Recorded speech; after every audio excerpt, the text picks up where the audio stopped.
नमस्कार प्रिय भक्तों, आप सभी को माघ पूर्णिमा की हार्दिक शुभकामनाएं। आज आप सुनिए माघ पूर्णिमा की व्रत कथा। शास्त्रों में कहा गया है कि माघ मास में किए गए स्नान और दान से जन्म जन्मांतर के पाप मिट जाते हैं। माघ मास में विशेष रूप से गंगा नदी या किसी पवित्र नदी में स्नान करना अत्यंत लाभकारी माना जाता है। ऐसी मान्यता है कि माघ के महीने में सभी देवी देवता पृथ्वी पर आते हैं और प्रयागराज के संगम में निवास करते हैं। जो व्यक्ति इस माह में गंगा या किसी पवित्र नदी में स्नान करता है उसे अश्वमेघ यज्ञ के समान फल मिलता है। इस महीने में सूर्य देव और भगवान विष्णु की पूजा का विधान है। इस दिन पौराणिक कथा का पाठ जरूर करना चाहिए, इसके बिना व्रत अधूरा माना जाता है। प्रिय भक्तों, आप सभी इस कथा को बड़े ही प्रसन्नचित मन से सुनिएगा, क्योंकि इस कथा को सुनने से आप मन चाहा फल प्राप्त कर सकते हैं। द्वापर युग में एक बार यशोदा मैया ने श्री कृष्ण से कहा कि तुम तो पूरे संसार के पालन करता हो, आज तुम मुझे कोई ऐसा व्रत बताओ जिसे करने से किसी भी स्त्री को विधवा होने का भय न रहे तथा इससे मनुष्यों की सभी मनोकामनाएं पूर्ण हो। श्री कृष्ण बोलते हैं कि माता, आपने बहुत ही सुंदर प्रश्न पूछा है।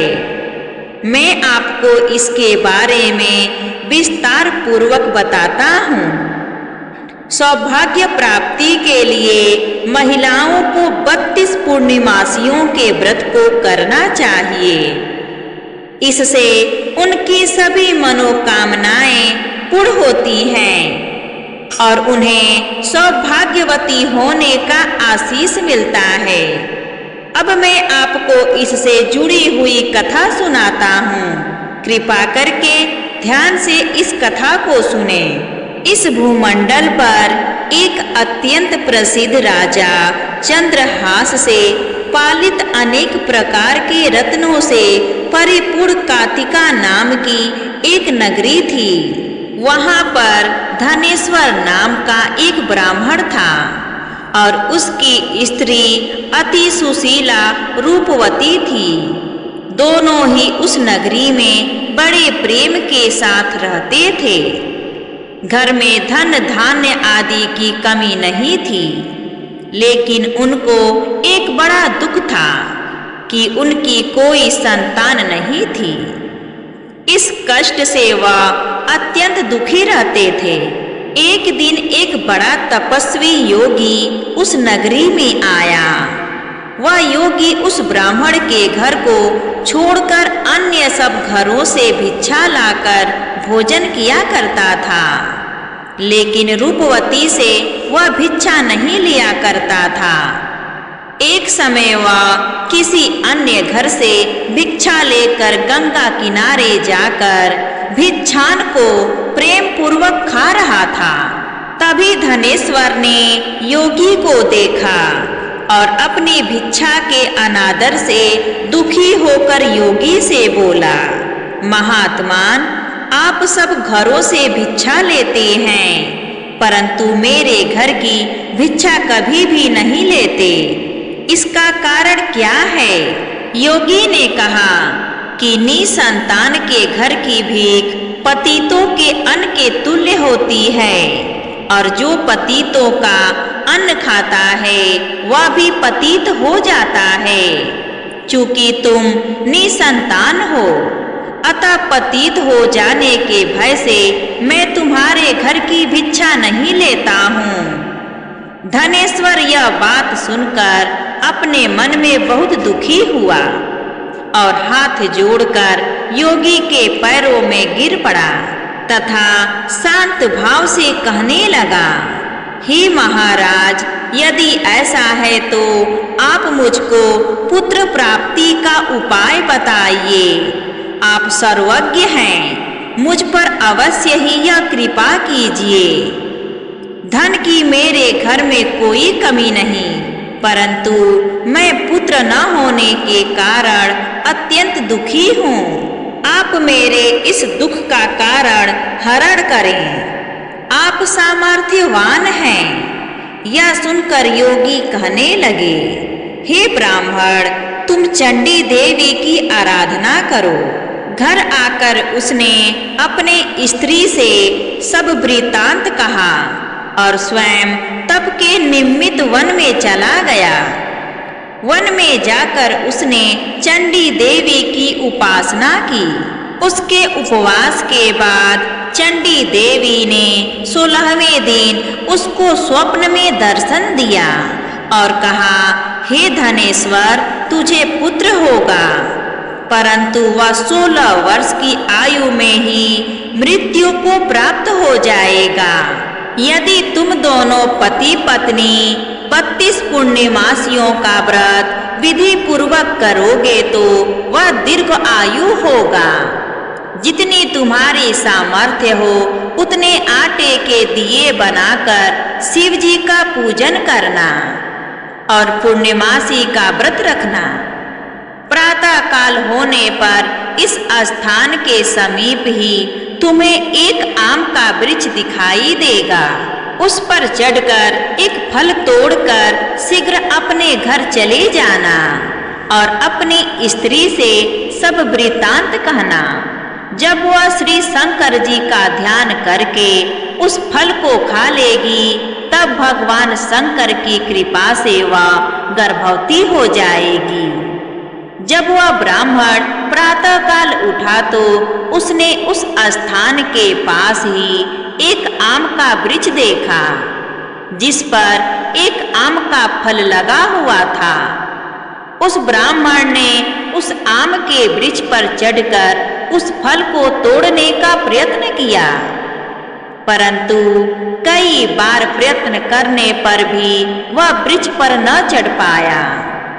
तब उस ब्राह्मण को बहुत चिंता हुई और वह विघ्न विनाशक श्री गणेश जी की वंदना करने लगा और बोला, हे दयानिधि, अपने भक्तों के विघ्नों का नाश करके उनके मंगल कार्य को करने वाले, दुष्टों का नाश करने वाले, रिद्धि सिद्धि को देने वाले, आप मुझ पर कृपा करके इतना बल दें कि मैं अपने मनोरथ को पूर्ण कर सकूं। इस प्रकार गणेश जी की प्रार्थना करने पर उनकी कृपा से धनेश्वर वृक्ष पर चढ़ गया और उसने एक अति सुंदर आम का फल देखा। उसने विचार किया कि जो वरदान से फल मिला था वह यह है और कोई फल दिखाई नहीं देता। उस धनेश्वर ब्राह्मण ने जल्दी से उस फल को तोड़कर अपनी स्त्री को लाकर दिया और उसकी स्त्री ने अपने पति के कथनानुसार उस फल को खा लिया। इसके पश्चात वह गर्भवती हो गई।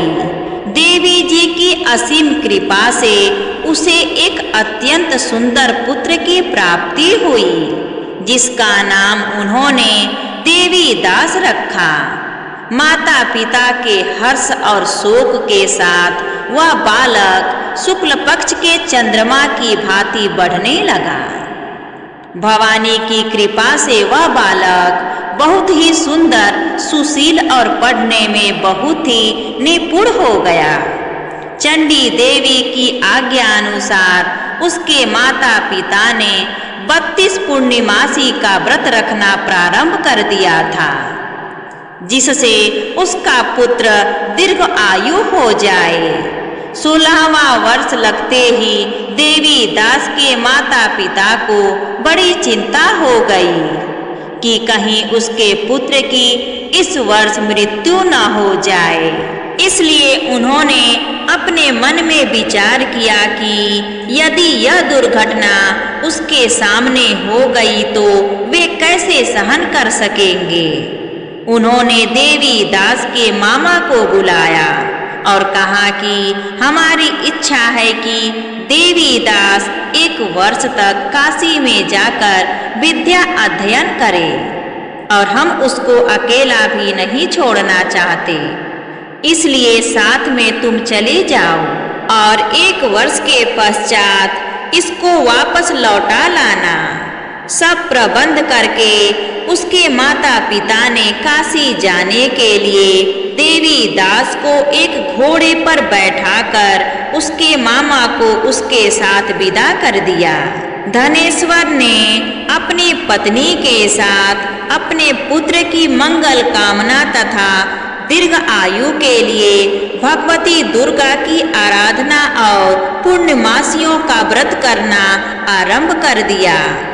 इस प्रकार उन्होंने 32 पूर्णिमासी का व्रत पूरा किया। कुछ समय पश्चात एक दिन वह दोनों मामा और भांजा मार्ग में रात्रि बिताने के लिए किसी गांव में ठहरे हुए थे। उस दिन उस गांव में एक ब्राह्मण की अत्यंत सुंदरी, सुशीला, विदुषी और गुणवती कन्या का विवाह होने वाला था। जिस धर्मशाला के अंदर वर और उसकी बारात ठहरी हुई थी, उसी धर्मशाला में देवी दास और उसके मामा भी ठहरे हुए थे। संयोगवश कन्या को तेल आदि चढ़ाकर मंडप आदि का कृत्य किया जा रहा था, लेकिन लग्न के समय वर को धनुवर्ता एक वायु रोग जिसमें शरीर धनुष की तरह झुझुक कर टेढ़ा हो जाता है। इस कारण वर के पिता ने अपने कुटुंबियों के परामर्श करके निश्चय किया कि यह देवी दास मेरे पुत्र जैसा ही सुंदर है, मैं इसके साथ ही लग्न करा देता हूँ और बाद में विवाह के अन्य कार्य मेरे लड़के के साथ हो जाएंगे। ऐसा सोचकर उन्होंने देवी दास के मामा से जाकर बोला कि तुम थोड़ी देर के लिए अपने भांजे को हमें दे दो, जिससे विवाह के लग्न के सारे कृत्य सुचारू रूप से हो सकें। तब उसका मामा कहने लगा कि जो कुछ भी कन्यादान के समय वर को मिले वह सब हमें दे दिया जाए, तो मेरा भांजा इस बारात का दूल्हा बन जाएगा। यह बात वर के पिता ने स्वीकार कर ली और उसने अपने भांजे को वर बनाने के लिए भेज दिया और उसके साथ सब विवाह कार्य रात्रि में विधि पूर्वक संपन्न हो गया। पत्नी के साथ वह भोजन न कर सका और अपने मन में सोचने लगा कि न जाने यह कैसी स्त्री होगी। वह एकांत में इसी सोच में पड़ गया तथा उसकी आंखों में आंसू आ गए। तब वधू ने पूछा कि क्या बात है, आप इतने उदासीन व दुखी क्यों हो रहे हैं? तब उसने सब बातें जो वर के पिता व उसके मामा में हुई थी उसको बतला दी। तब कन्या कहने लगी कि यह ब्रह्मा विवाह के विपरीत कैसे हो सकता है? देव, ब्राह्मण और अग्नि के सामने मैंने आपको ही अपना पति बनाया है, इसलिए आप ही मेरे पति हैं। मैं आपकी ही पत्नी रहूंगी, किसी अन्य की कदापि नहीं। तब देवी दास ने कहा, ऐसा मत करिए, क्योंकि मेरी आयु बहुत कम है। मेरे पश्चात आपकी क्या गति होगी? इन बातों को अच्छी तरह विचार लो। परंतु वह दृढ़ विचार वाली स्त्री थी। बोली कि जो आपकी गति होगी वही मेरी गति होगी। हे स्वामी, आप उठिए और भोजन करिए, आप निश्चय ही भूखे होंगे। इसके बाद देवी दास और उसकी पत्नी दोनों ने भोजन किया तथा शेष रात्रि वे सोते रहे। प्रातः काल देवी दास ने अपनी पत्नी को 3 नगों से जुड़ी हुई एक अंगूठी दी।